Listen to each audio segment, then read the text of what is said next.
ಯಾವುದನ್ನು ನೀವು ಮಾಡಬಹುದೋ ಅಥವಾ ಮಾಡಲಿಕ್ಕಿಲ್ಲವೋ, ಯಾವುದು ನಿಮ್ಮಿಂದ ಸಾಧ್ಯ ಅಥವಾ ಇಲ್ಲವೋ ಎಂಬುದು ನಿಮ್ಮ ಒಳಗಿರುವ ಸಾಮರ್ಥ್ಯದ ಮೇಲೆ ಅವಲಂಬಿತವಾಗಿಲ್ಲ. ನಿಮ್ಮೊಳಗಿರುವಂಥ ಸಾಮರ್ಥ್ಯದ ಮೇಲೆ ನಿಮಗಿರುವ ನಂಬಿಕೆಯ ಮೇಲೆ ಅವಲಂಬಿತವಾಗಿದೆ ಅಂತ ಟೋನಿ ರಾಬಿನ್ಸ್ ಅವರು ಹೇಳ್ತಾರೆ. ಇನ್ನೊಂದು ಸರ್ತಿ ರಿಪೀಟ್ ಮಾಡ್ತೀನಿ, ನಾನೇನು ಮಾಡಬಹುದು ಅಥವಾ ಮಾಡಲಿಕ್ಕಿಲ್ಲ, ನನ್ನಿಂದ ಏನು ಸಾಧ್ಯ ಅಥವಾ ಸಾಧ್ಯವಿಲ್ಲ ಎಂಬುದು ನನ್ನೊಳಗಿರುವಂಥ ಸಾಮರ್ಥ್ಯದ ಮೇಲೆ ಅವಲಂಬಿತವಾಗಿಲ್ಲ, ಆ ಸಾಮರ್ಥ್ಯದ ಮೇಲೆ ನಮಗಿರುವ ನಂಬಿಕೆಯ ಮೇಲೆ ಅವಲಂಬಿತವಾಗಿದೆ ಅಂತ ಹೇಳ್ತಾರೆ. ಅಂದರೆ ಏನರ್ಥ? ನನ್ನೊಳಗೆ ಎಲ್ಲ ಸಾಮರ್ಥ್ಯವೂ ಕೂಡ ಇದೆ, ಎಲ್ಲ ಶಕ್ತಿ, ಸಾಮರ್ಥ್ಯ, ಸಂಪನ್ಮೂಲ ಎಲ್ಲವೂ ನನ್ನೊಳಗೆ ಇರುವಾಗಲೂ ಕೂಡ ನಾನು ಏನಾದರೂ ಸಾಧಿಸಬಹುದೋ ಇಲ್ವೋ ಗೊತ್ತಿಲ್ಲ, ಆದರೆ ನನಗೆ ಆ ಸಾಮರ್ಥ್ಯಗಳಿವೆ ಎಂಬುದು ನಂಬಿಕೆ ಬಂದ ಮೇಲೆ, ಮನವರಿಕೆ ಆದ ಮೇಲೆ ಖಂಡಿತವಾಗಲೂ ನೀವು ಏನು ಬೇಕಾದರೂ ಸಾಧನೆಯನ್ನು ಮಾಡಬಹುದು ಅಂತ ಹೇಳ್ತಾರೆ. ಇದನ್ನು ಅರ್ಥ ಮಾಡಿಕೊಳ್ಳಿಕ್ಕೆ ಒಂದು ಕಥೆಯನ್ನು ಹೇಳ್ತೀನಿ. ರಾಮನು ಸೀತೆಯನ್ನು ಹುಡುಕುತ್ತಾ ಏನು ಮಾಡಿದ ಅಂತ ಲಂಕೆಯ ಕಡೆಗೆ ಹೋಗ್ತಾ ಭಾರತದ ದಕ್ಷಿಣ ತುದಿಗೆ ತನ್ನ ವಾನರ ಸೇನೆಯೊಂದಿಗೆ ಹೋಗಿದ್ದಾನೆ. ಅಲ್ಲಿಂದ ಲಂಕೆಗೆ ಹೋಗಿ ಯಾರಾದರೂ ಸೀತೆ ಅಲ್ಲಿ ಇದ್ದಾಳೋ ಇಲ್ವೋ ಅನ್ನೋದನ್ನು ನೋಡಿಕೊಂಡು ಬರಬೇಕು. ಅದಕ್ಕೆ ಅಲ್ಲಿರುವಂಥ ಎಲ್ಲ ತೀರದ ಮಹಾರಥಗಳನ್ನು ಕೇಳಿದ, ನೀವು ಯಾರಾದರೂ ಹೋಗಿ ನೋಡಿಕೊಂಡು ಬರ್ತೀರಾ ಅಂತ. ಎಷ್ಟೋ ಜನ ನಾನೊಲ್ಲೆ ಅಂತಂದರು. ಎಷ್ಟೋ ಜನ ನಾನು ಇಷ್ಟು ಮಾತ್ರ ಹೋಗ್ಬೋದು, ಆದರೆ ಅಷ್ಟು ಅಗಾಧವಾದ ಮಹಾಸಾಗರವನ್ನು ದಾಟಿ ಲಂಕೆಗೆ ಹೋಗಲಿಕ್ಕಾಗೋದಿಲ್ಲ ಅಂತಂದರು. ಹೀಗೆ ಬೇರೆ ಬೇರೆಯವರು ಎಲ್ಲರೂ ಕೂಡ ಆಗೋದಿಲ್ಲ ಅಂತ ಇರುವಾಗ ಜಾಂಬವಂತನ ಕಣ್ಣು ಹನುಮಂತನ ಮೇಲೆ ಹೋಯಿತು. ಆತ ಮೆತ್ತಗೆ ಹೆದರಿಕೆಯಿಂದ ಒಂದು ಮೂಲೆಯಲ್ಲಿ ಕೂತಿದ್ದಾನೆ. ಜಾಂಬವಂತನಿಗೆ ಆಶ್ಚರ್ಯವಾಯಿತು. ಈ ಕೆಲಸವನ್ನು ಯಾರಾದರೂ ಮಾಡಬಹುದಾದರೆ ಅದು ಕೇವಲ ಹನುಮಂತ ಮಾತ್ರ, ಮತ್ತೆ ಇವನು ನೋಡಿದರೆ ಈ ರೀತಿ ಇದ್ದಾನಲ್ಲ ಅಂತ. ಅದಕ್ಕೊಂದು ಕಾರಣ ಇತ್ತು. ಏನು ಕಾರಣ ಇತ್ತು? ಹನುಮಂತ ಹುಟ್ಟಿದ ಮೇಲೆ ಕೆಂಪಗಿರುವ ಬೆಳಗ್ಗೆಯ ಸೂರ್ಯನನ್ನು ಕಂಡು ಅದು ಒಂದು ಹಣ್ಣು ಎಂದು ತಿಳಿದುಕೊಂಡು ಈತ ಹಾರಿ ಹೋಗಿ ಅದನ್ನು ನುಂಗಿಬಿಡ್ತಾನೆ. ಆ ನುಂಗಿದಾಗ ಇಡೀ ಯೂನಿವರ್ಸ್ನಲ್ಲಿ, ವಿಶ್ವದಲ್ಲಿ ಒಂದು ಕೋಲಾಹಲ ಉಂಟಾಗುತ್ತೆ. ಎಷ್ಟೋ ಋಷಿ ಮುನಿಗಳು ಅದರಿಂದ ಕ್ರೋಧಿತರಾಗಿ ಅವನಿಗೆ ಒಂದು ಶಾಪವನ್ನು ಕೊಟ್ಟಿರ್ತಾರೆ. ಏನಂತ, ನಿನ್ನೊಳಗೆ ಅಗಾಧವಾದ ಶಕ್ತಿ ಇದೆ, ಸಾಮರ್ಥ್ಯ ಇದೆ, ಆದರೆ ಅದು ನಿನಗೆ ನೆನಪು ಹಾರಿ ಹೋಗುತ್ತೆ, ನೀನದನ್ನು ಮರೆತು ಬಿಡ್ತೀಯಾ ಅಂತ. ಆದರೆ ಯಾವ ಕಾಲಕ್ಕೆ ನಿನ್ನ ಶಕ್ತಿ ಸಾಮರ್ಥ್ಯಗಳನ್ನು ಯಾರಾದರೂ ನೆನಪು ಮಾಡಿಕೊಡ್ತಾರೋ ಆ ಕಾಲಕ್ಕೆ ಅವೆಲ್ಲವೂ ಕೂಡ ನಿನ್ನಲ್ಲಿ ಮತ್ತೆ ಬರ್ತವೆ ಅಂತ ಹೇಳಿದರು. ಸೊ ಇದು ಜಾಂಬವಂತನಿಗೆ ಗೊತ್ತಿತ್ತು. ಅವನಿಗೆ ಗೊತ್ತಾಯಿತು, ಈತನಿಗೆ ಹೋಗಬೇಕು. ರಾಮನ ಮಹಾಭಕ್ತ, ಆತ ಹೇಳಿದ ಒಂದು ಮಾತನ್ನು ಕೂಡ ಈತ ಕೇಳದೇ ಇರಲಿಕ್ಕೆ ಸಾಧ್ಯ ಇಲ್ಲ. ಆದರೂ ಕೂಡ ಯಾಕೆ ಇವನು ಕೂತ್ಕೊಂಡಿದ್ದಾನೆ ಅಂದಾಗ ಅವನಿಗೆ ಆ ಘಟನೆ ನೆನಪಾಯಿತು. ಘಟನೆ ನೆನಪಾದ ಮೇಲೆ ಜಾಂಬವಂತ ಅವನ ಹತ್ರ ಹೋಗಿ, ನನಗೆ ಗೊತ್ತಿದೆ ನೀನು ನಿನ್ನ ಸಾಮರ್ಥ್ಯಗಳನ್ನು, ಶಕ್ತಿಯನ್ನು ಮರೆತು ಬಿಟ್ಟಿದೀಯಾ. ನೆನಪು ಮಾಡಿಕೊ, ನೀನು ವಾಯುವಿನ ಪುತ್ರ, ವಾಯು ದೇವತೆಯ ಪುತ್ರ. ನೀನು ಹುಟ್ಟಿದ ಕೂಡಲೇ ಆ ಸೂರ್ಯನನ್ನೇ ಹಣ್ಣು ಎಂದು ನೆಗೆದು ನುಂಗಿದಂತಹ ಮಹಾಪುರುಷ. ನಿನ್ನೊಳಗೆ ಇಡೀ ಜಗತ್ತಿನಲ್ಲಿ ಯಾರಲ್ಲೂ ಕೂಡ ಇರದಂತಹ ಶಕ್ತಿ ಸಾಮರ್ಥ್ಯಗಳು ತುಂಬಿಕೊಂಡಿವೆ. ನೀನು ಮರೆತು ಹೋಗಿರಬಹುದು, ಆದರೂ ನಾವು ಮರೆತಿಲ್ಲ. ಈ ಕೆಲಸವನ್ನು ಮಾಡಲಿಕ್ಕೆ ಯಾರಿಗಾದರೂ ಸಾಧ್ಯವಿದ್ದರೆ ಅದು ಕೇವಲ ನಿನಗೆ ಮಾತ್ರ ಅಂತ ಜಾಂಬವಂತ ಹೇಳಿದಾಗ ಆತನಲ್ಲಿ ಆ ಇದ್ದಂಥ ಶಕ್ತಿ ಸಾಮರ್ಥ್ಯಗಳು ಎಚ್ಚೆತ್ತುಕೊಳ್ಳುತ್ತವೆ. ಆತ ನಿಧಾನಕ್ಕೆ ಈತ ಒಂದೊಂದೇ ಆತನ ಶಕ್ತಿ ಸಾಮರ್ಥ್ಯಗಳನ್ನು ನೆನಪು ಮಾಡಿಕೊಟ್ಟಾಗ ಇಷ್ಟಿಷ್ಟೇ ಬೆಳೀತಾ ಪರ್ವತದ ಎತ್ತರಕ್ಕೆ ಬೆಳೆದ. ಅವನಲ್ಲಿ ಪೂರ್ತಿಯಾದಂಥ ಯಾವುದೇ ಇದೆಂಥ ಮಹಾಸಾಗರ, ಇದನ್ನು ನಾನು ಆರಾಮಾಗಿ ನೆಗೆದು ಬಿಡುತ್ತೇನೆ ಎನ್ನುವಂಥ ನಂಬಿಕೆ ಬಂತು. ಆತ ಮಹೇಂದ್ರ ಪರ್ವತದ ಮೇಲೆ ಏರಿ ಅಲ್ಲಿಂದ ಚಂಗನೆ ನೆಗೆದಾಗ ಇಡೀ ಭೂಮಿಯೆಲ್ಲ ಗಿಡಗಳೆಲ್ಲ ತಡ ತರ ತರ ತರ ನಡಗಿದವು. ಅಂಥ ಶಕ್ತಿ ಸಾಮರ್ಥ್ಯಗಳು ಅವನಲ್ಲಿ ಇದ್ದರೂ ಕೂಡ ಆತ ಮರೆತು ಹೋಗಿದ್ದ. ನಿಮಗೆ ನಾನು ಜಾಂಬವಂತ. ಎಲ್ಲರಲ್ಲೂ ಕೂಡ ನಿಮ್ಮ ಕನಸುಗಳನ್ನು, ನಿಮ್ಮ ಗುರಿಗಳನ್ನು, ನಿಮಗೆ ಏನು ಬೇಕೋ ಅದೆಲ್ಲವನ್ನು ಪಡೆಯುವ ಎಲ್ಲ ಶಕ್ತಿ ಸಾಮರ್ಥ್ಯ ಎಲ್ಲವೂ ಕೂಡ ಇದೆ. ಆದರೆ ನೀವು ಅದನ್ನು ಮರೆತು ಬಿಟ್ಟಿದ್ದೀರಿ. ನಿಮಗೆ ನೆನಪಿರೋದು ಏನು? ನೀವು ಏನನ್ನ ಯೋಚನೆ ಮಾಡ್ತೀರಿ, ನಿಮ್ಮ ಶಕ್ತಿ ಸಾಮರ್ಥ್ಯಗಳನ್ನ ಯೋಚನೆ ಮಾಡೋದಿಲ್ಲ. ನನ್ನಲ್ಲಿ ಏನು ಕುಂದು ಕೊರತೆಗಳಿವೆ ಅನ್ನೋದನ್ನು ಯೋಚನೆ ಮಾಡ್ತೀವಿ.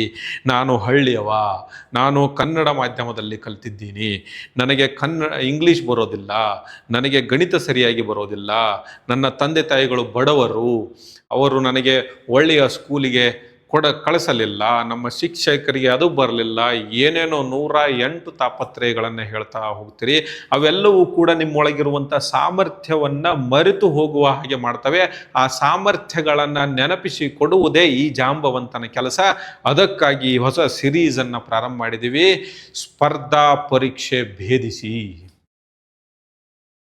ಈ ಸ್ಪರ್ಧಾ ಪರೀಕ್ಷೆ ಭೇದಿಸಿ ಅನ್ನುವ ಸರಣಿಯಲ್ಲಿ ಬಹಳಷ್ಟು ವಿಡಿಯೋಗಳನ್ನು ನಾನು ತೆಗೆದುಕೊಂಡು ಬರ್ತಾ ಇದ್ದೀನಿ. ಪ್ರತಿಯೊಂದು ವಿಡಿಯೋದಲ್ಲಿ ನಿಮ್ಮೊಳಗಿರುವಂತಹ ಒಂದೊಂದೇ ಶಕ್ತಿ ಸಾಮರ್ಥ್ಯ ಸಂಪನ್ಮೂಲಗಳನ್ನು ಹೊರಗಡೆ ಹಾಕ್ತೀನಿ.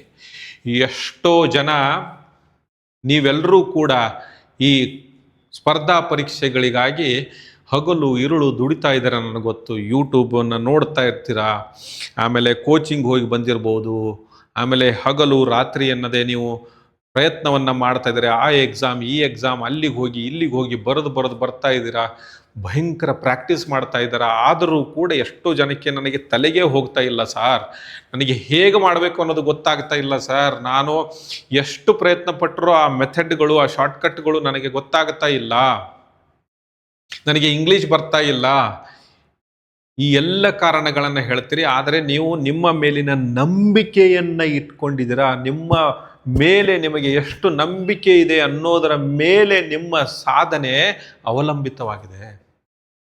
ಟೋನಿ ರಾಬಿನ್ಸ್ ಅವರು ಹೇಳಿದ ಪ್ರಕಾರ ನಿಮ್ಮೊಳಗೆ ಎಲ್ಲ ಶಕ್ತಿ ಸಾಮರ್ಥ್ಯಗಳು ಸಂಪನ್ಮೂಲಗಳು ಎಲ್ಲವೂ ಕೂಡ ನಿಮ್ಮೊಳಗೆ ಇದೆ.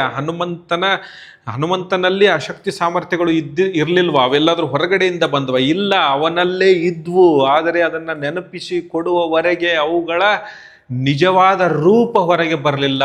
ಆತನಿಗಿರುವಂಥ ಶಕ್ತಿ ಸಾಮರ್ಥ್ಯಗಳು ಹೊರಗೆ ಬರಲಿಲ್ಲ. ಹಾಗೆ ನಿಮಗಿರುವಂಥ ಅನೇಕ ಶಕ್ತಿ ಸಾಮರ್ಥ್ಯಗಳನ್ನು ನಾನು ನೆನಪು ಮಾಡಿಕೊಡ್ತೀನಿ. ನೀವು ಹನುಮಂತರಾಗಿ, ನೀವು ಯಾವಾಗ ಅವುಗಳನ್ನು ನಂಬುತ್ತಿರೋ, ನಿಮ್ಮನ್ನೇ ನೀವು ನಂಬುತ್ತಿರೋ, ನಿಮ್ಮ ಸಾಮರ್ಥ್ಯದ ಮೇಲೆ ನಿಮಗೆ ಯಾವಾಗ ನಂಬಿಕೆ ಬರುತ್ತೋ ಆವಾಗ ಗೆಲುವು ತಾನಾಗೆ ಬರಲಿಕ್ಕೆ ಪ್ರಾರಂಭ ಆಗ್ತದೆ. ಯಾರೋ ಒಬ್ರು ಹೇಳ್ತಾರೆ, ಏನಂತ? ಯಶಸ್ಸಿನ ಬೆನ್ನ ಹಿಂದೆ ಹೋಗಬೇಡ, ನೀನು ಎಕ್ಸಲೆನ್ಸ್ನ ಬೆನ್ನೆ ಹಿಂದೆ ಹೋಗು, ನಿನ್ನನ್ನು ನೀನು ಸುಧಾರಿಸಿಕೋ, ನಿನಗೆ ಯಾವ ಹುದ್ದೆ ಬೇಕಾಗಿದೆಯೋ ಆ ಹುದ್ದೆಗೆ ನೀನು ಸರಿಯಾಗಿ ತಯಾರಾಗು, ಆ ಹುದ್ದೆಯನ್ನು ಅಲಂಕರಿಸುವಂಥ ಎಲ್ಲ ಗುಣ ವಿಶೇಷತೆಗಳು ನಿನ್ನಲ್ಲಿ ಬರಲಿ. ಆ ಎಲ್ಲ ಗುಣ ವಿಶೇಷತೆಗಳು, ಆ ಎಲ್ಲ ಸಾಮರ್ಥ್ಯಗಳು, ಆ ಎಲ್ಲ ಶಕ್ತಿ ನಿನ್ನೊಳಗೆ ಇದೆ. ಆದರೆ ನಿನಗೆ ನಿನ್ನ ಮೇಲೇನೆ ನಂಬಿಕೆ ಇಲ್ಲ. ನಾವು ಎಷ್ಟು ಆತ್ಮವಿಶ್ವಾಸವನ್ನು ಹೊಂದ್ತೀವಿ ಅನ್ನೋದ್ರ ಮೇಲೆ ನಮ್ಮ ಯಶಸ್ಸು ನಿರ್ಧಾರ ಆಗುತ್ತೆ. ನಾನು ಹೇಳ್ಬೋದು ನಿನ್ನಲ್ಲಿ ಬಹಳಷ್ಟು ಸಾಮರ್ಥ್ಯ ಇದೆ ಅಂತ, ನಿನ್ನ ತಂದೆ ತಾಯಿಗಳು ಹೇಳ್ಬೋದು ನಿನ್ನೊಳಗೆ ಬಹಳಷ್ಟು ಸಾಮರ್ಥ್ಯ ಇದೆ ಅಂತ, ನಿನ್ನ ಶಿಕ್ಷಕರು ಹೇಳ್ಬೋದು, ನಿನ್ನ ಗೆಳೆಯರು ಹೇಳ್ಬೋದು, ಯಾರ್ಯಾರು ಹೇಳ್ಬೋದು. ಆದರೆ ನಿನಗೆ ನಿನ್ನ ಮೇಲೆ ನಂಬಿಕೆ ಬರುವವರೆಗೆ ಆ ಯಶಸ್ಸು ನಿನ್ನ ಹತ್ತಿರ ಬರೋದಿಲ್ಲ. ಅದನ್ನು ನಾನು ಮನವರಿಕೆ ಮಾಡಲಿಕ್ಕೆ, ನಿಮ್ಮ ಎದುರಿಗೆ ನಿಮಗೆ ಕನ್ನಡಿ ಹಿಡಿದು ತೋರಿಸಲಿಕ್ಕೆ, ನಿಮ್ಮಲ್ಲಿರುವಂಥ ಎಲ್ಲ ಶಕ್ತಿ ಸಾಮರ್ಥ್ಯಗಳನ್ನು ನಿಮಗೆ ತೋರಿಸುವುದಕ್ಕೆ ಕನ್ನಡಿ ಹಿಡಿದುಕೊಂಡು ನಾನು ಬಂದಿದ್ದೀನಿ. ದಯವಿಟ್ಟು ಈ ಸರಣಿಯಲ್ಲಿ ಬರುವಂಥ ವಿಡಿಯೋಗಳನ್ನು ನೋಡ್ತಾ ಹೋಗಿ ಒಂದೊಂದೇ ಸಾಮರ್ಥ್ಯಗಳನ್ನು ಹೇಳ್ತಾ ಹೋಗ್ತೀನಿ. ನಿಮ್ಮೊಳಗೆ ನಿಮಗೆ ನಂಬಿಕೆ ಬರಬೇಕು ಅಂದರೆ ನಾನು ನಂಬಿ ನಂಬಿ ನಂಬಿ ಅಂತ ಹೇಳೋದ್ರಿಂದ ಏನೇನೂ ಅರ್ಥ ಆಗೋದಿಲ್ಲ. ನಿಮಗೆ ಅದನ್ನು ತೋರಿಸ್ಕೊಡ್ಬೇಕು. ನಾನು ಒಂದೊಂದಾಗಿ ಅದನ್ನು ತೋರಿಸ್ಕೊಡ್ತಾ ಹೋಗ್ತೀನಿ. ಮುಂದಿನ ವಿಡಿಯೋದಲ್ಲಿ ನಾನು ನಿಮಗೆ ನಿಮ್ಮ ಮೆದುಳಿಗಿರುವ ಅಗಾಧವಾದ ಶಕ್ತಿಯನ್ನು ತೋರಿಸ್ಕೊಡ್ತೀನಿ. ಆದರೆ ಹೌದು, ನಾನು ನನ್ನ ಸಾಮರ್ಥ್ಯವನ್ನು ನಂಬಿದರೆ ನಾನು ಯಶಸ್ಸನ್ನು ಪಡಿಬಹುದಾ ಅಂತ ನಿಮ್ಮಲ್ಲಿ ಏನಾದರೂ ಸಂಶಯ ಇದ್ದರೆ ಒಂದು 3 ಜನರ ಜೀವನವನ್ನು ಸ್ವಲ್ಪ ಇಣಿಕಿ ನೋಡೋಣ. ಮೊದಲಿಗೆ ಸ್ಟೀಫನ್ ಹಾಕಿಂಗ್ ಹೆಸರು ಕೇಳಿದರ? ಒಬ್ಬ ದೊಡ್ಡ ಭೌತ ವಿಜ್ಞಾನಿ. ಈತ ನಾನು ಭೌತ ವಿಜ್ಞಾನಿ ಆಗಬೇಕು ಅಂತ ಕಾಲೇಜಿನಲ್ಲಿ ಡಿಗ್ರಿ ಕಲಿಯುವಾಗ ಆತನಿಗೆ ಮೋಟರ್ ನ್ಯೂರಾನ್ ಡಿಸೀಸ್ ಅನ್ನುವಂಥ ಒಂದು ರೋಗ ಪತ್ತೆ ಆಯಿತು.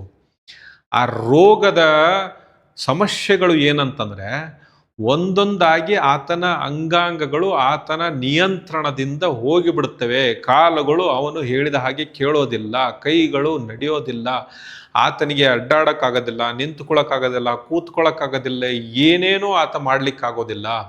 ಕೆಲವೊಂದು ಸ್ನಾಯುಗಳು ಅಷ್ಟೇ ಕೆಲಸ ಮಾಡೋಕ್ಕೆ ಪ್ರಾರಂಭ ಮಾಡ್ತವೆ. ಆವಾಗ ಆ ವೈದ್ಯರವನಿಗೆ ಹೇಳಿದ್ದೇನಂತಂದರೆ, ಇನ್ನೊಂದು 2-2.5 ವರ್ಷ ಮಾತ್ರ ನೀನು ಬದುಕಬಹುದು ಅಂದಾಗ, ದೊಡ್ಡ ಭೌತ ವಿಜ್ಞಾನಿ ಆಗಬೇಕು ಅಂತ ತನ್ನ ತಯಾರಿಯನ್ನು ಮಾಡ್ತಾ ಇದ್ದಂಥ ಸ್ಟೀಫನ್ ಹಾಕಿಂಗ್ಗೆ ದೊಡ್ಡ ಶಾಕ್ ಆಯಿತು. ನಾನೇನು ಮಾಡಲಿ ಜಗತ್ತಿನಲ್ಲಿ, ನಾನು ಹುಟ್ಟಿ ಬಂದಿದ್ದೆಲ್ಲ ವೇಸ್ಟ್ ಆಯಿತು, ನಾನು ನನ್ನ ಕನಸುಗಳನ್ನು ನನ್ನ ಗುರಿಯನ್ನು ಬಿಟ್ಬಿಡ್ಬೇಕಲ್ಲ ಅಂತಂತ. ಆದರೆ ಅವನೇನು ಮಾಡಿದ, ನಾನು 2 ವರ್ಷನೇ ಇರಲಿ 3 ವರ್ಷನಾದರೂ ಇರಲಿ, ಆದರೆ ಆ 2-3 ವರ್ಷ ನಾನು ಸರಿಯಾಗಿ ನನ್ನ ಸಾಮರ್ಥ್ಯಕ್ಕೆ ಅನುಗುಣವಾಗಿ ನಾನು ಕೆಲಸವನ್ನು ಮಾಡಲು ಪ್ರಾರಂಭಿಸ್ತೇನೆ ಅಂತ ಅವನು ಕಲಿಯೋದಕ್ಕೆ ಪ್ರಾರಂಭ ಮಾಡಿದ, ಪ್ರಯೋಗಗಳನ್ನು ಮಾಡೋದಕ್ಕೆ ಪ್ರಾರಂಭ ಮಾಡಿದ. ನಿಧಾನಕ್ಕೆ ಆತನ ಕೈ ಕಾಲುಗಳು ಕೆಲಸ ಮಾಡೋದನ್ನು ಬಿಟ್ಟವು. ಆದರೆ ಆತ ತನ್ನ ಅಧ್ಯಯನವನ್ನು ಪ್ರಾರಂಭ ಮಾಡಿದ. ಮುಂದೆ ಹೋಗ್ತಾ 2 ವರ್ಷ ಆಯಿತು, 3 ವರ್ಷ ಆಯಿತು, 5 ವರ್ಷ ಆಯಿತು, 10 ವರ್ಷ ಆಯಿತು. ಆತ ತನ್ನ ಕಾರ್ಯವನ್ನು ಮಾಡ್ತಾ ಇದ್ದಾನೆ. ನನ್ನ ಸಾಮರ್ಥ್ಯಕ್ಕೆ ಅನುಗುಣವಾಗಿ ನಾನು ಕೆಲಸವನ್ನು ಮಾಡ್ತೀನಿ ಅಂತ ಮುಂದುವರಿತಾ ಇದ್ದಾನೆ. ಆತ ಮಾಡಿದಂತಹ ಎಷ್ಟೊಂದು ಅನ್ವೇಷಣೆಗಳು ಈಗ ಜಗತ್ಪ್ರಸಿದ್ಧವಾಗಿವೆ. ಹಾಕಿಂಗ್ ವಿಕಿರಣ ಅಂತ ಒಂದು ರೇಡಿಯೇಷನ್ಗೆ ಹೆಸರನ್ನು ಕೊಟ್ಟಿದ್ದಾರೆ. ಅದರ ಜೊತೆಗೆ ಸ್ಟೀಫನ್ ಹಾಕಿಂಗ್ ಐನ್ಸ್ಟೀನ್ ನಂತರದ ಅತ್ಯಂತ ದೊಡ್ಡ ಭೌತ ವಿಜ್ಞಾನಿಗಳಲ್ಲಿ ಒಬ್ಬ ಅಂತ ಅವನನ್ನು ಪರಿಗಣಿಸಲಾಯಿತು.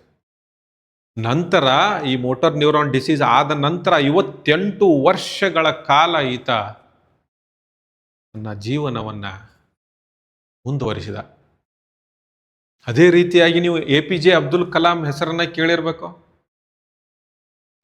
ತಮಿಳುನಾಡಿನ ರಾಮೇಶ್ವರದಲ್ಲಿ ಒಂದು ಬಡ ಕುಟುಂಬದಲ್ಲಿ ಹುಟ್ಟಿದಂತಹ APJ ಅಬ್ದುಲ್ ಕಲಾಂ ಅಂತ ಏನು ಅಸಾಮಾನ್ಯನೇನಾಗಿರಲಿಲ್ಲ, ಸಾಮಾನ್ಯರಲ್ಲಿ ಸಾಮಾನ್ಯ. ಅವರಿಗೆ ಚಿಕ್ಕವರಿರುವಾಗ ಉಳಿದವರ ಹಾಗೆ ಎವರೇಜ್ ಮಾರ್ಕ್ಸ್ ಬರ್ತಾ ಇದ್ವು. ಅವರು ಕಾಲೇಜ್ನಲ್ಲಿರುವಾಗ ಅವರು ಒಂದು ಪ್ರಾಜೆಕ್ಟನ್ನು ಕಂಪ್ಲೀಟ್ ಮಾಡಿಲ್ಲ ಅಂತ ಅವರ ಪ್ರೊಫೆಸರ್ ಕೂಡ ಬೈತಾ ಇದ್ರು. ಅಂಥ ಸಾಮಾನ್ಯ ಮನುಷ್ಯನೊಬ್ಬ ತನ್ನ ಸಾಮರ್ಥ್ಯದ ಮೇಲೆ ನಂಬಿಕೆಯನ್ನು ಇಟ್ಟು ತನ್ನ ಅಧ್ಯಯನವನ್ನು ಮುಂದುವರಿಸ್ತಾ ಮುಂದೆ ಮಿಸೈಲ್ ಮ್ಯಾನ್ ಆಫ್ ಇಂಡಿಯಾ ಅಂತ ಕರೆಸಿಕೊಂಡ. ಅದರ ಜೊತೆಗೆ ಭಾರತದ ರಾಷ್ಟ್ರಪತಿಯಾಗಿ, ರಾಷ್ಟ್ರಪತಿ ಅಂದರೆ ಹೀಗಿರಬೇಕು ಅನ್ನುವಂತಹ ಒಂದು ಉದಾಹರಣೆಯನ್ನು ಕೊಟ್ಟು ಹೋದಂಥ APJ ಅಬ್ದುಲ್ ಕಲಾಂ ನಮಗೆಲ್ರಿಗೂ ಗೊತ್ತು. ಅವರು ಎದರಿಂದ ಅಷ್ಟು ದೊಡ್ಡ ಮನುಷ್ಯನಾಗಿ ಹೊರಬಂದರು, ಅವರಲ್ಲಿರುವ ಸಾಮರ್ಥ್ಯದ ಮೇಲೆ ನಂಬಿಕೆಯಿಂದ. ಇನ್ನೊಂದು ಉದಾಹರಣೆಯನ್ನು ಕೊಡ್ತೀನಿ. ನೀವೆಲ್ಲರೂ ಕೂಡ ಜುರಾಸಿಕ್ ಪಾರ್ಕ್ ಅನ್ನುವಂಥ ಒಂದು ಚಲನಚಿತ್ರವನ್ನು ನೋಡಿರ್ಬೇಕು. ಈ ಜುರಾಸಿಕ್ ಪಾರ್ಕ್ ಎನ್ನುವಂಥ ಚಲನಚಿತ್ರವನ್ನು ಜಗತ್ತಿನಲ್ಲಿ ಯಾವ ಡೈರೆಕ್ಟರ್ ಕೂಡ ಈ ರೀತಿಯಾದಂಥ ಒಂದು ಚಿತ್ರವನ್ನು ಮಾಡ್ಬೋದು ಅಂತ ಯೋಚಿಸಿಯೇ ಇರಲಿಲ್ಲ. ಡೈನೋಸಾರ್ಗಳ ಜೀವನವನ್ನು ಪರದೆ ಮೇಲೆ ತಂದಂಥ ಸ್ಟೀವನ್ ಸ್ಪೀಲ್ಬರ್ಗ್ ಜಗತ್ತು ಕಂಡ ಅತ್ಯಂತ ಪ್ರತಿಭಾನ್ವಿತ ನಿರ್ದೇಶಕರಲ್ಲಿ ಒಬ್ಬ ಎಂದು ಪರಿಗಣಿಸಲಾಯಿತು. ಅವನು ಚಿಕ್ಕವನಿರುವಾಗ ಅವನಿಗೆ ಎಂಥ ರೋಗ ಇತ್ತಂದರೆ ಡಿಸ್ಲೆಕ್ಸಿಯಾ ಅನ್ನುವಂಥ ರೋಗ.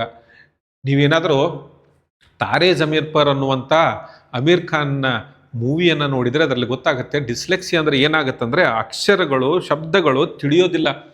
ಆ ಪುಸ್ತಕದ ಮೇಲೆ ಅಕ್ಷರಗಳು, ಶಬ್ದಗಳು ಕುಣಿದಾಡಿದ ಹಾಗಾಗ್ತವೆ. ಏನನ್ನೋ ಮಾಡಿ ಬರೆಯುವುದಕ್ಕೂ ಬರೋದಿಲ್ಲ. ಏನನ್ನಾದರೂ ಮಾಡಿ ಬರೆಯುವುದನ್ನು, ಓದುವುದನ್ನು ಕಲ್ತ್ರೆ ಆ ಶಬ್ದಗಳ ಅರ್ಥ ಅವನ ತಲೆಯಲ್ಲಿ ಹೋಗೋದಿಲ್ಲ. ಡಿಯನ್ನು ಉಲ್ಟಾ ಬರೀತಾರೆ, ಸಿಯನ್ನು ಮತ್ತೊಂದು ರೀತಿ ಬರೀತಾರೆ. ಈ ರೀತಿಯಾಗಿ ಬರೆಯುವಂಥ, ಈ ರೀತಿಯಾಗಿ ಅರ್ಥ ಮಾಡಿಕೊಳ್ಳಲಿಕ್ಕಾಗದಂಥ ಒಂದು ರೋಗವನ್ನು ಹೊಂದಿದ್ದ ಸ್ಟೀವನ್ ಸ್ಪೀಲ್ಬರ್ಗ್ ಇಡೀ ಜಗತ್ತಿನಲ್ಲಿ ಒಬ್ಬ ಅತ್ಯಂತ ಶ್ರೇಷ್ಠ ನಿರ್ದೇಶಕರಲ್ಲಿ ಒಬ್ಬನಾಗಿ ಹೊರಹೊಮ್ಮಿದ್ದು ಹೇಗೆ? ತನ್ನ ಮೇಲಿನ ತನ್ನ ನಂಬಿಕೆಯಿಂದ. ನಿಮ್ಮಲ್ಲೂ ಕೂಡ ಈ ಎಲ್ಲ ಜನರನ್ನ ನೀವು ಯಾವುದನ್ನ ಆಯ್ಕೆ ಮಾಡಿಕೊಳ್ತಾರೋ ಆ ಕ್ಷೇತ್ರದಲ್ಲಿ ನೀವು ಮಾಡಿದಂಥ ಸಾಧನೆಯನ್ನ ಯಾರೂ ಮಾಡದಂತೆ ನೀವು ಮಾಡಬಹುದು, ಯಾರೂ ಮಾಡದಂಥ ಸಾಧನೆಯನ್ನ ನೀವು ಮಾಡಬಹುದು. ಎಲ್ಲಿಯೇ ಯಾವ ಗುರಿಯನ್ನ ಇಟ್ಕೊಂಡಿದ್ದೀರೋ ಆ ಗುರಿಯನ್ನ ಮುಟ್ಲಿಕ್ಕೆ, ಯಾವ ಕನಸನ್ನ ಇಟ್ಕೊಂಡಿದ್ದೀರೋ ಆ ಕನಸುಗಳನ್ನ ನನಸು ಮಾಡಲಿಕ್ಕೆ, ಯಾವುದನ್ನ ಖರೀದಿಸಬೇಕು ಅಂತ ಯೋಚನೆ ಮಾಡಿದ್ರು ಅದೆಲ್ಲವನ್ನ ಖರೀದಿಸಲಿಕ್ಕೆ ಬೇಕಾದಂಥ ಎಲ್ಲ ಸಾಮರ್ಥ್ಯ ನಿಮ್ಮೊಳಗಿದೆ. ಆ ಸಾಮರ್ಥ್ಯವನ್ನ ನಿಮ್ಮ ಮುಂದೆ ಕನ್ನಡಿ ಹಿಡಿದು ತೋರಿಸುವುದೇ ನನ್ನ ಕೆಲಸ. ಅದಕ್ಕಾಗಿ ಈ ಸರಣಿಯನ್ನ ನಾನು ಪ್ರಾರಂಭ ಮಾಡಿದ್ದೀನಿ. ನೀವು ಇಷ್ಟರವರೆಗೂ ನಾವೆಲ್ಲ ರೀತಿಯಾದಂಥ ವಿಡಿಯೋಗಳನ್ನ ಮಾಡ್ತಾ ಇದ್ದೀವಿ. SSC GDಗಾಗಿ, ಬ್ಯಾಂಕಿಂಗಾಗಿ ವಿಡಿಯೋಗಳನ್ನು ನಾವು ಮಾಡ್ತಾ ಇದ್ದೀರಿ. ಅದಕ್ಕಾಗಿ ಬಹಳಷ್ಟು ಪ್ರೀತಿಯನ್ನು ನೀವು ಕೊಡ್ತಾ ಇದ್ದೀರಿ. ಆ ಪ್ರೀತಿಗೆ ಪರವಾಗಿ ನಾನು ಎಷ್ಟೋ ಮಕ್ಕಳಿಗೆ ನೋಡಿದ್ದೀನಿ. ನಾನು ಈಗಾಗಲೇ 10 ವರ್ಷಗಳಿಂದ ಕೋಚಿಂಗನ್ನು ಮಾಡ್ತಾ ಇದ್ದೀನಿ. ಮುಖ್ಯವಾಗಿ ನಮ್ಮ ಮನಸ್ಥಿತಿ, ಮೈಂಡ್ ಸೆಟ್ ಯಾವಾಗ ನಮ್ಮದು ಸರಿ ಆಗುತ್ತೋ ಆವಾಗ ಯಾವುದೇ ಸ್ಪರ್ಧಾ ಪರೀಕ್ಷೆಯನ್ನು ನೀವು ಗೆಲ್ಲಬಹುದು. ಎಲ್ಲಿಯವರೆಗೆ ಇದು ಸರಿ ಆಗೋದಿಲ್ಲವೋ ಅಲ್ಲಿಯವರೆಗೆ ನೀವು ಎಷ್ಟು ಪ್ರಯತ್ನ ಮಾಡಿದ್ರು ಎಲ್ಲೋ ಒಂದು ಕಡೆ ತಪ್ಪಾಗ್ತಾ ಹೋಗುತ್ತೆ. ನಿಮ್ಮೊಳಗೆ ಕಾನ್ಫಿಡೆನ್ಸ್ ಬರಬೇಕು, ಆತ್ಮವಿಶ್ವಾಸ ಬರಬೇಕು, ನಾನು ಮಾಡೇ ತೀರ್ತೀನಿ ಅಂತ ಗೊತ್ತಾಗಬೇಕು. ಅಲ್ಲಿ ಎಕ್ಸಾಮ್ ಸೆಂಟರ್ನಲ್ಲಿ ಹೋದರೆ ಪ್ರಶ್ನೆಗಳಿಗೆ ಉತ್ತರಗಳು ಹಾಗೆ ಧಾರಾಕಾರವಾಗಿ ಇಳಿಬೇಕು ಅನ್ನುವಂತಹ ಮನಸ್ಥಿತಿಯನ್ನು ಯಾವಾಗ ನಿಮ್ಮೊಳಗೆ ಬರುತ್ತೋ ಆವಾಗ ನೀವು ಏನು ಯೋಚನೆ ಮಾಡಿದರೂ ಅದೆಲ್ಲವೂ ಕೂಡ ಸಾಧ್ಯ ಆಗಕ್ಕೆ ಪ್ರಾರಂಭ ಆಗುತ್ತೆ. ಸೊ ಆ ಸಾಮರ್ಥ್ಯವನ್ನು ನಿಮ್ಮೊಳಗೆ ತರಲಿಕ್ಕೆ ನಾನು ಈ ವಿಡಿಯೋ ಸೀರೀಸನ್ನು ಪ್ರಾರಂಭ ಮಾಡಿದ್ದೀನಿ. ಇಲ್ಲಿ ಕೇವಲ ನೀವು ಅಂದ್ಕೊಂಡಿರ್ಬೋದು ಮೋಟಿವೇಶನ್, ಯಾರೂ ಮೋಟಿವೇಶನ್ ಮಾಡೋಕ್ಕಾಗೋದಿಲ್ಲ ಯಾರನ್ನು. ನಾನಿಲ್ಲಿ ಹೇಳಿಕೊಡೋದೇನೆಂದರೆ ನಿಮ್ಮಲ್ಲಿರುವಂಥ ಶಕ್ತಿ ಸಾಮರ್ಥ್ಯಗಳನ್ನು ತೋರಿಸ್ಕೊಡ್ತೀನಿ. ಫಸ್ಟಿಗೆ ನೀವು ಯಾವ ರೀತಿಯಾದ ಎಷ್ಟೊಂದು ವಿಷಯಗಳನ್ನು ನೆನಪಿಡ್ಬೋದು, ನಿಮ್ಮ ಮೆದುಳಿಗಿರುವ ಶಕ್ತಿ ಎಷ್ಟು ಅನ್ನೋದನ್ನು ಹೇಳ್ಕೊಡ್ತೀನಿ. ಆಮೇಲೆ ನೀವು ಯಾವ ರೀತಿಯಾಗಿ ನಿಮ್ಮ ಓದಿನ ಪರಿಸರವನ್ನು ಇಟ್ಕೊಂಡ್ರೆ, ಯಾವ ರೀತಿಯಾಗಿ ಓದಿದರೆ, ಯಾವ ರೀತಿಯಾಗಿ ನೀವು ನಿಮ್ಮ ಪ್ರಯತ್ನವನ್ನು ಮಾಡಿದರೆ ನಿಮಗೆ ಯಶಸ್ಸು ಸಿಗುತ್ತದೆ ಅನ್ನೋದನ್ನು ಕೂಡ ನಾನು ಇದರಲ್ಲಿ ಹೇಳ್ಕೊಡ್ತೀನಿ.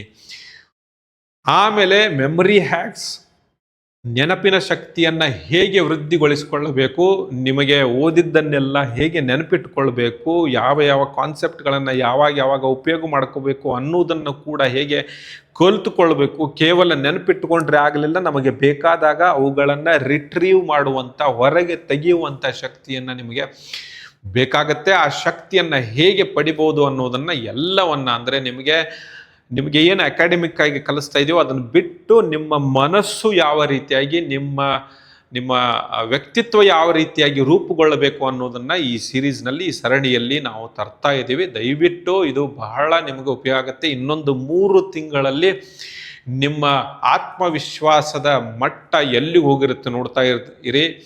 ನಿಮಗೆ ಏನು ಬೇಕೋ ಅದನ್ನು ಸಾಧಿಸುವಂತಹ, ಯಾರು ಏನು ಹೇಳಿದ್ರು, ಇಡೀ ಜಗತ್ತೆಲ್ಲ ನಿಮ್ಮ ವಿರುದ್ಧ ಇದ್ರೂ ಕೂಡ ನೀವು ನಿಮ್ಮ ಆತ್ಮವಿಶ್ವಾಸದೊಂದಿಗೆ ನಿಮಗೆ ಬೇಕಾದಂಥ ಗುರಿಯನ್ನು ಮುಟ್ಲಿಕ್ಕೆ ಬೇಕಾದಂತಹ ವ್ಯಕ್ತಿತ್ವವನ್ನು ರೂಪಿಸಲಿಕ್ಕೆ ನಾನು ಬಂದಿದ್ದೀನಿ. ಸೊ ದಯವಿಟ್ಟು ನಿಮಗೆ ಈ ಮಾಹಿತಿಗಳು ಬೇಕು ಅಂತಂದರೆ, ನಿಮಗೆ ಏನೇನು ತೊಂದರೆಗಳಿದ್ದಾವೆ, ಯಾವ ಏನು ಸಂಕಷ್ಟಗಳು ನಿಮ್ಮನ್ನು ಕಾಡ್ತಾ ಇದ್ದಾವೆ, ಯಾವುದರಲ್ಲಿ ನಿಮಗೆ ನಂಬಿಕೆ ಬರ್ತಾ ಇಲ್ಲ, ಏನು ಬೇಕಾಗಿದೆ, ಟೈಮ್ ಮ್ಯಾನೇಜ್ಮೆಂಟ್ ಬೇಕೋ, ಸ್ಟಡಿ ಟೆಕ್ನಿಕ್ಸ್ ಬೇಕೋ, ಮೆಮರಿ ಟೆಕ್ನಿಕ್ಸ್ ಬೇಕೋ, ಯಾವ ರೀತಿಯಾದಂತಹ ಸಹಾಯ ನಿಮಗೆ ಬೇಕು ಅನ್ನೋದನ್ನು ನೀವು ಕಮೆಂಟ್ ಮಾಡ್ತಾ ಹೋಗಿ. ಆ ಕಮೆಂಟ್ ಪ್ರಕಾರ ನಾನು ಈ ಪೂರ್ತಿ ಸರಣಿಯನ್ನು ನಿಮಗೆ ಬೇಕಾದ ಹಾಗೆ ನಿಧಾನಕ್ಕೆ ಇದನ್ನು ಹೇಳ್ತಾ ಹೋಗ್ತೀನಿ. ಇದಕ್ಕಾಗಿ ನಿಮಗೆ ಅನೇಕ ಉದಾಹರಣೆಗಳನ್ನು ಕೊಡ್ತೀನಿ, ನಿಮಗೆ ಬೇಕಾದಂಥ ಎಲ್ಲ ಮಾಹಿತಿಯನ್ನು ಕೊಡ್ತೀನಿ. ಅದಕ್ಕಾಗಿ ದಯವಿಟ್ಟು ನೀವು ಒಂದು ವೇಳೆ ಇದು ಮೊದಲ ಬಾರಿಗೆ ಬಂದಿದ್ದರೆ ಅಥವಾ ಸಬ್ಸ್ಕ್ರೈಬ್ ಮಾಡದಿದ್ದರೆ ಸಬ್ಸ್ಕ್ರೈಬ್ ಮಾಡಿ. ಓಕೆ, ಮತ್ತು ನಿಮ್ಗೆ ಏನು ಬೇಕು ಅನ್ನೋದನ್ನು ಕಮೆಂಟ್ ಮಾಡಿ. ಮತ್ತು ನಿಮ್ಮ ಹಾಗೆ ನಿಮ್ಮ ಗೆಳೆಯರೆಲ್ಲರೂ ಕೂಡ, ನಿಮ್ಮ ಗೆಳತಿಯರೆಲ್ಲರೂ ಕೂಡ ಇದರಿಂದ ಉಪಯೋಗವನ್ನು ಪಡೀಲಿ.